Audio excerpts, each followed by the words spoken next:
Hey guys, this is Savannah. For my journal, I decided to look up support animals. I've always been interested in the way that they could be used to help people in their everyday life.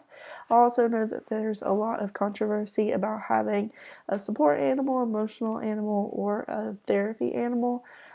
This article explains both of those topics, so I decided to stick with it.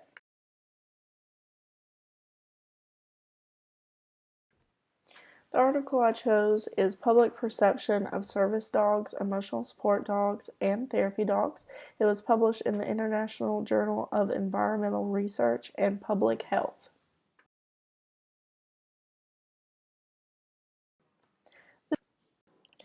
This article looks into the different support animals.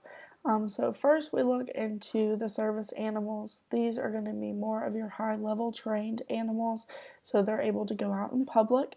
To do that, they are protected by the Americans with Disabilities Act, Title II, 3, and 4. So then we also have our emotional support animals. So this can be any animal. Even I looked up the other day, it could be a frog. These are protected by the Fair Housing Act, Title 6 and 7. So these are basically where you're not having to pay a fee when you live into an apartment or something like that. Those are protected. So then we do have the therapy dogs. So according to what they're used for, they could be a medium train or they could be a high level train just like the service animals. Like I said, it's just according to what resource that they're providing.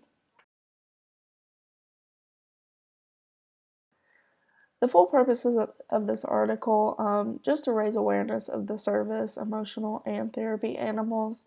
A lot of people kind of question if they should have service animals and really what they are. So it does a really good job with breaking everything down. So the article also looks into, does different surveys and stuff, asking the public what they thought about it. Do they think that there should be service animals, if there shouldn't be, different stuff like that.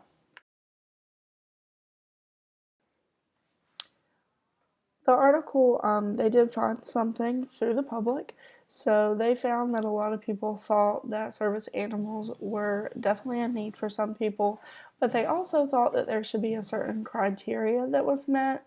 So the main one that was talked about was making sure someone does have a disability. That definitely needs to be a requirement. Then they also found people that said, hey, these are definitely helpful, but we also think people use these for a very wrong reason. So I definitely agree with that. So, like emotional support animals, people just using those to not have to pay a pet fee or something like that. So, they definitely did find some interesting stuff as well.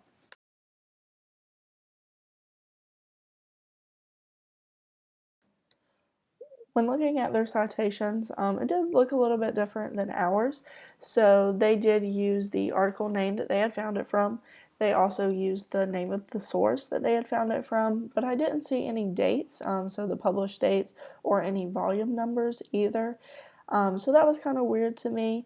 Um, but when it comes to our assignment doing the different citations, I've never really been good at citations. So after I looked at a few and kind of got the hang of it, it was actually very easy.